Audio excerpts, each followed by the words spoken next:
बाबू, हाँ बेटवा। आज हम रात में बहुत जड़ान है।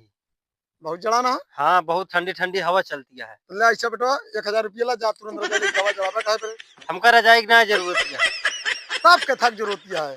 हमका लुगाई चाहिए। लुगाई ससुर कहाँ बहने बहने से कका उमरिया रे तो लुगाई है रह जाता है सारे। बाबू तू भी आवा करे यहाँ। अरे बेटवा अब उम्र ना भैया खवाए पहिला ना पहुंचा तू। तू कैसे अम्मक खवा पियावत है। अरे यार कैसे तो का बेटवा समझाई यार। अरे हमरे पास हमारी स्थिति मजबूत हो गया, हम अपन खवाए पियाए। अब तू कई दिन खाइए यहाँ लड़किया हा, तू कहाँ खवा पिया पैरों पे। ना पिला बाबू, तो बड़ा हो जाए हम। नापे से बेटवा ना दिया हो तो भाई तू आफत पेले हा, कहाँ रात में जा पान दिया है। रात में ना है तो दिन में कहा ही जाए खेरे, रात में ना है। अरे यार अब कैसे तुका बताई। ठीक है, हमारे बिया हुए तो कम लिया ने जब अपने बराती। तू काहे बरे। तू हमको लिया गए रहे अपने बराती।